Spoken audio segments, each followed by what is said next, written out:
भारतीय राजनीतिक एवं शासन। भारत का संवैधानिक विकास को दो क्रमों में बांट सकते हैं हम। प्रथम क्रम है ब्रिटिश ईस्ट इंडिया कंपनी के अंतर्गत पारित अधिनियम, जो कि 1773 से 1853 तक चले। 1773 से 1853 ये ब्रिटिश ईस्ट इंडिया कंपनी के अंतर्गत पारित अधिनियम थे। कौन से? ब्रिटिश ईस्ट इंडिया कंपनी के अंतर्गत पारित अधिनियम थे। देखो, कंपनी के अंतर्गत पारित अधिनियम 1773 के रेगुलेटिंग एक्ट के द्वारा बंगाल के गवर्नर को बंगाल का गवर्नर जनरल पद का नाम दिया गया एवं उसकी सहायता के लिए एक 4 सदस्यीय कार्यकारी परिषद का गठन किया गया, जिसका कार्यकाल 4 वर्ष रखा गया। इस एक्ट के अनुसार वारेन हेस्टिंग्स प्रथम गवर्नर जनरल तथा फ्रांसिस क्लेरविंग मॉनसन और बैरवेल काउंसिल के सदस्य नियुक्त हुए। सपरिषद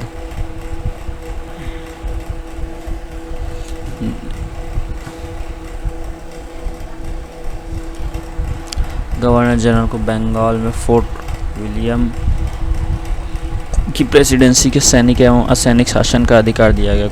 कुछ विदेश मामलों में मद्रास तथा बम्बई की प्रेसिडेंसियों का अधीक्षण भी करना था।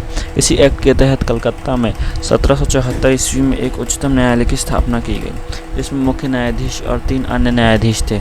कंपनी के कर्मचारियों पर निजी व्यापार करने तथा उपहार लेने पर प्रतिबंध था। ब्रिटिश सरकार ने कोर्ट ऑफ डायरेक्टर्स, कंपनी की गवर्निंग बॉडी के माध्यम से कंपनी पर नियंत्रण स्थापित किया। पिट्स इंडिया एक्ट 1784 के द्वारा कंपनी में राजनीतिक एवं व्यापारिक कार्यों को पृथक कर दिया गया। इस एक्ट में निदेशक मंडल को कंपनी के व्यापारिक मंडल मामलों के अधीक्षण की अनुमति दी गई। तो देखो, 1773 से 1853 तक था ये, है ना। तो 1773 का जो रेगुलेटिंग एक्ट था, इसके द्वारा कलकत्ता में सुप्रीम कोर्ट की स्थापना की गई, जिसके पहले मुख्य न्यायाधीश एलिजा इम्पे थे तथा अन्य 3 जज चेस्टर लेनेस तथा हाइड थे। बम्बई तथा मद्रास को कलकत्ता के अधीन कर दिया गया था और बंगाल के गवर्नर को बंगाल का गवर्नर जनरल बना दिया गया था। ये हमारा 1773 का रेगुलेटिंग एक्ट का मुख्य क्रक्स था। अब आते 1784 का जो पिट्स इंडिया एक्ट था। पिट्स इंडिया एक्ट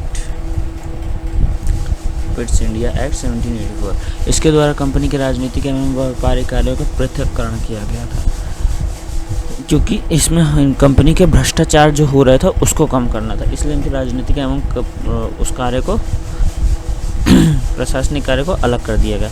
भारत में द्वैध शासन ला दिया गया, जिसके तहत कंपनियों को कार्यों को 2 भागों में बांटा गया। निदेशक मंडल, नियंत्रक मंडल, मतलब डायरेक्टर और कंट्रोलर। डायरेक्टर थे ये भारत में रहते थे और व्यापारिक कार्यों को देखते थे। कंट्रोलर इंग्लैंड में रहते थे और राजनीतिक कार्यों को देखते थे, राजनीतिक तथा सैन्य कार्यों को देखते थे। देखो, पहला था 1773, फिर था 1784। 1784 में क्या किया गया, इनके राजनीतिक और प्रशासनिक कार्यों को अलग कर दिया गया। डायरेक्टर और कंट्रोलर इंग्लैंड में बैठते थे, डायरेक्टर भारत में बैठते थे। 1786 का चार्टर एक्ट। देखो, इसके बाद हम चलते हैं सीधे 1786 के चार्टर एक्ट में, क्योंकि अपने को तो आराम से पढ़ना है ना, मतलब अच्छे से। 1786 का अधिनियम, इसलिए अपन अच्छे से ही पढ़ेंगे। देखो, 1786 का मेन क्रक्स ये था कि इसके द्वारा पिट्स एक्ट की कमियों को दूर किया गया। जो पिट्स एक्ट कौन था, 1784 में जो आया था, उसको दूर किया गया। पिट्स एक्ट 1784 को कमियों को दूर किया गया। पिट्स एक्ट 1784 की कमियों को दूर किया गया। भारत के गवर्नर को वीटो पावर तथा सैन्य शक्तियाँ दी गई। भारत के गवर्नर को वीटो पावर तथा सैन्य शक्तियाँ दी गई। भारत के गवर्नर को वीटो पावर तथा सैन्य शक्तियाँ दी गई। भारत के गवर्नर को वीटो पावर तथा सैन्य शक्तियाँ दी गई। ठीक है ना। अब हम चलते हैं, अब हमारा अगला कौन सा आएगा, 1813 का चार्टर अधिनियम। 1813 का चार्टर अधिनियम। 1813 का चार्टर अधिनियम क्या कहता है कि भारतीय पर कम से कम भारतीय शिक्षा पर प्रतिवर्ष 1 लाख खर्च करने का प्रावधान किया गया। भारतीय शिक्षा पर 1 लाख प्रतिवर्ष खर्च करना होगा आपको।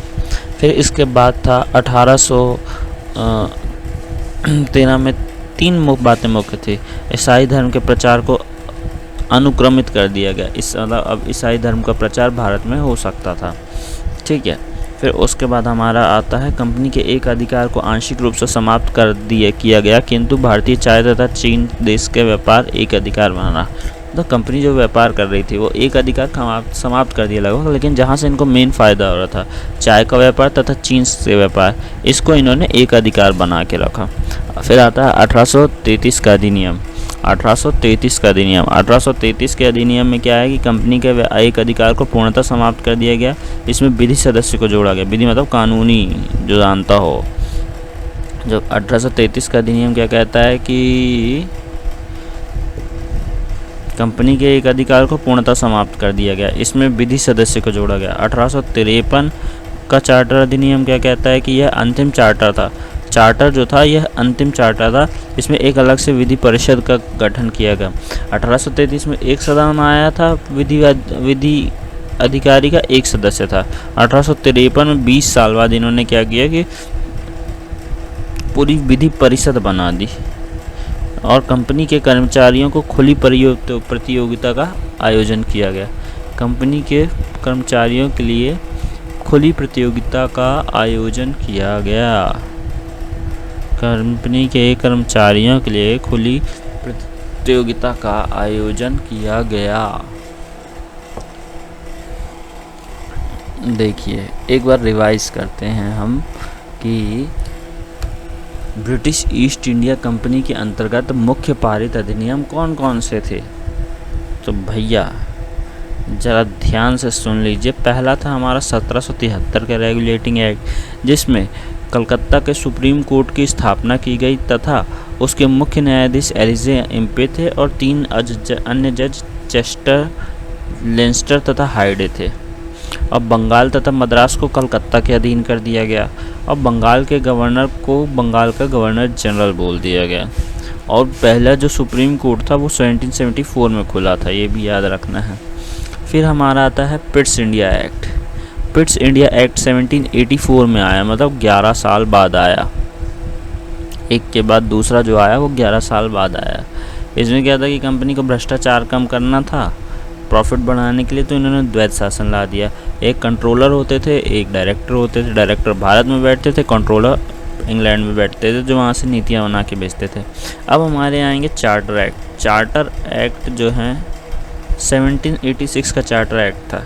इसमें क्या किया इन्होंने कि पिट्स इंडिया एक्ट की कमियों को दूर किया। भारत के गवर्नर को वीटो पावर तथा सैन्य शक्तियाँ दे दी। भारत का गवर्नर पावरफुल बना है ना, वीटो पावर तथा सैन्य शक्तियाँ दे दी।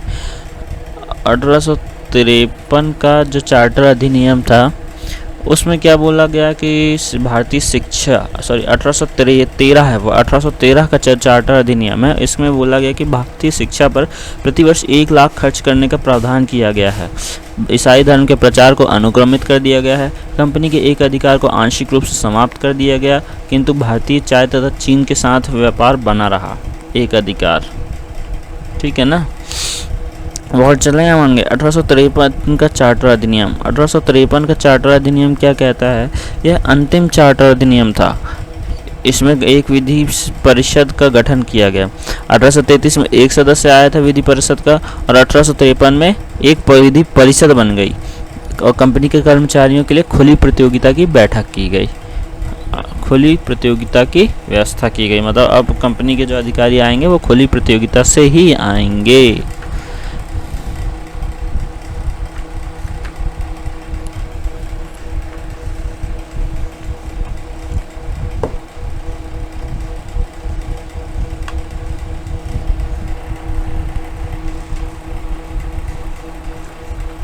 देखा तो हमने क्या देखा यहाँ पे कि हमारे पास कुल 6 ब्रिटिश राज्य में ऐसे एक्ट्स या चार्टर एक्ट या रेगुलेटिंग एक्ट आए जो हमारे ऊपर